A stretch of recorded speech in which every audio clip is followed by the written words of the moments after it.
په دوحه کې د طالبانو او امریکایي استازو له لیدنو څخه 6 ورځې تېرې شوې دي، خو یوې هوکړې ته د دې دوو ډلو احتمالي لاسرسی چې تر اوسه وروستی شوی نه ده هم زیات دی. طالبانو ته نږدې سرچینې وایي ممکن امریکا افغانستان ته د القاعده په څیر د تروریستي ډلو له بیرته ګرځېدو څخه د مخنیوي لپاره د طالبانو د ژمنې په وړاندې له دې هېواد څخه د خپلو ځواکونو د وتلو پروسه تر ارزونې لاندې ونیسي.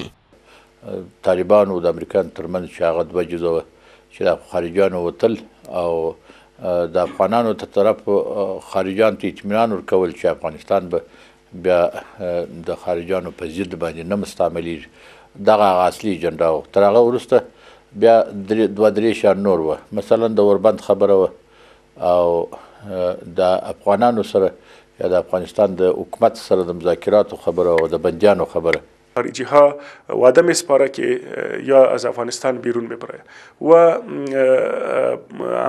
طالبا وعده میسپاره که یا امرای گروه های تروریستی جهانی یک جای نمیشن و تهدید برای خارجی ها نمی باشن. د دې هوکړې یوه برخه د دایمي سولې د ټیکاو لپاره د طالبانو سیاسي مشروعیت له امریکایي ځواکونو سره اوربند او د ترهګرو لپاره په خوندي ځالې د افغانستان د خاورې نه بدلیدل شاملیږي.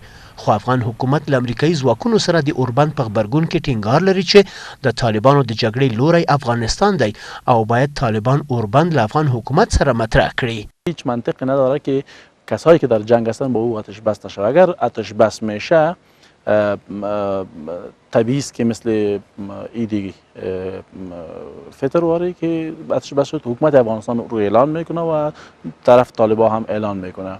مطرح شده در رسانه ها بحث‌های به هر حال تبادل زندانیان، آتش بس یا خروج نیروهای نظامی، اینها موضوعات است که بر اساس سند صلح، گرچه آتش بس آرزوی دیرینه مردم افغانستان است، در قسمت تبادل زندانیان هم ما بارها گفتیم که مخالفان یک لیست یک فهرست ارائه بکنه. ما سازوکار مناسبی برای هماهنگی یا تطبیق سیاست اجرا خواهیم کرد. له افغانستان څخه د بهرنیو ځواکونو وتلو موضوع د پنټاګون د یو شمېر مخکنیو چارواکو اندېښنه هم راپارولې ده. د واشنګټن دولت یو شمېر استخباراتي چارواکو په وروستیو کې ماته ویلي چې که چیرې امریکا خپل ټول پوځیان له افغانستان څخه وباسي، کابل دولت به په یوې اونۍ کې سقوط وکړي.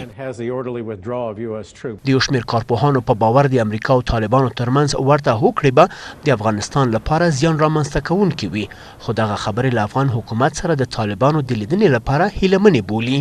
فعال بودن ایالات متحده و نماینده‌اش و همینطور دولت افغانستان و کشورهای مهم مانند پاکستان و یا بخش بزرگ از طالبان میتونه حداقل این به اصطلاح میدان گرم نگاه کنه بر این که ما در نتیجه بتونیم به یک توافق برسیم که در اون توافق طالبان با دولت افغانستان بر یک میز بشینه. مردم گیج هستن، ما هم نمیدانیم واقعا حکومت برنامه‌اش چی هست. این طرفدار حکومت موقت است یا میره صلح و ولایت داره برشان یا انتخابات داره.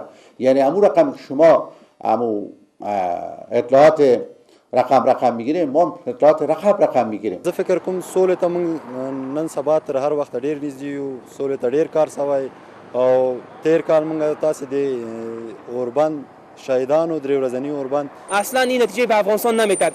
برداشت من است که در حقیقت از خود خلیزات که اگر نماینده های افغانستان در حقیقت در این کنفرانس ها شرکت کنند و چاله‌زنی کنند در حقیقت مشکلات خود روی پروسه صلحی که در حقیقت مردم افغانستان 3 دهه جنگ سپری کرده در این بخش اگر چاله‌زنی کنند خیلی خوبتر میشه.